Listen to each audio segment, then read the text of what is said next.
Շնորհակալություն, ազգային ժողովի մեծարգո նախագահ, հարգելի գործընկերներ, սիրելի քաղաքացիներ, երկար քննարկվեց օրենքը, մանրամասն ներկայացվեց, ես կուզենամ 1-2 խոսք ավելացնել ուղղակի մեր պատկերացումներին, որովհետև մի բան է, երբ որ օրենքը պարզ ընթերնելի հասկանալի մատուցվում է հանրությանը, մեկ այլ բան է կիրառման ընթացքում առաջացող խնդիրներին։ Մասնավորապես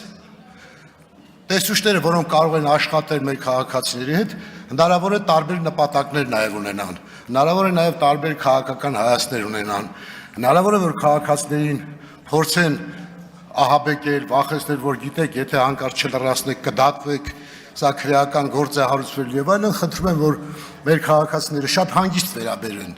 այս հայտարարություններին, ցանկացած հարց փորձեն կարգավորել առաջի հերթին հենց համայնքի ղեկավարի հետ, падգամավորների հետ, մենք պատրաստ ենք բոլոր հարցերին օգնելու մեր քաղաքացիներին, որպեսզի հայտարարագիրը ճիշտ եւ ժամանակին լրացվի եւ բոլոր հարցերը, որոնք ժամանակի ընթացքում մենք կտեսնենք, որ բարելավման տեղ ունեն, անպայման բարելավելու ենք։ Բացի այդ, ուզում եմ ներկայացնել նաև, որ կլինեն թոշակառուներ, որոնք միայնակ են եւ որևէ այլ տեղից փոխանցում եկամուտ չեն ստացել, որևէ գործարք չեն կատարել, իրենց համար շատ հեշտ է դառնալու։ Ընդհանրապես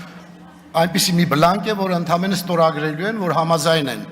պետեկամուտների հետ, որ որևէ եկամուտ չունեն։ Ընդհանրապես մեկ ստորագրությամբ ավարտելու են։ Այսինքն գրեթե հայտարարության տեքստ է լինելու, որ ես որևէ եկամուտ չունեմ, դա այդ իսկ պատճառով նաև լրացնելու, փոփոխելու որևէ խնդիր չունեմ։ Այսինքն մենք հնարավորինս պարզ պետք է մատուցենք հանրությանը, մեր քաղաքացիներին, որպեսզի բոլորին հասկանալի լինի, որ սա մի կարևորագույն օրենք է, որտեղ թող օրվա խորհուրդը գումարենք փաստերի հետ, զատիկից հետո է զատվելու է թացի չորից։ Հասարակությունը իրապես պատկերացնելու է եւ կառավարությունը, պետությունը պատկերացնելու է, ինչ իրավիճակ ունենք երկրում։ Այսինքն որևէ անարդարություն, երբ որ նկատում են մեր քաղաքացիները, ահազանգում են այդ մասին եւ հաճախ կա, որ իմ հարևանը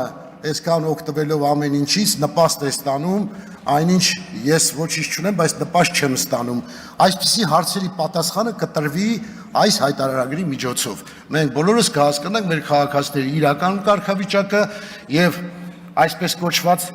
կարեկոների համար շատ դժվար կլինի, որովհետև ակնհայտ թափանցիկ հարաբերություններ է լինելու եւ ամեն ինչ տարվա վերջին պարզ է լինելու։ Հետեւաբար օրդորում եմ, որ մենք կողմ քվեարկենք, դրական տրամադրվենք այս հայտարարագրի նկատմամբ, որովհետև մենք բոլորս միասին մեր կյանքը բարելավող եւս մեկ քայլ ենք անում։ Շնորհակալություն։ Չմոռանաք հավանել տեսանյութը եւ բաժանորդագրվել Civic AM-ի YouTube-յան էջին։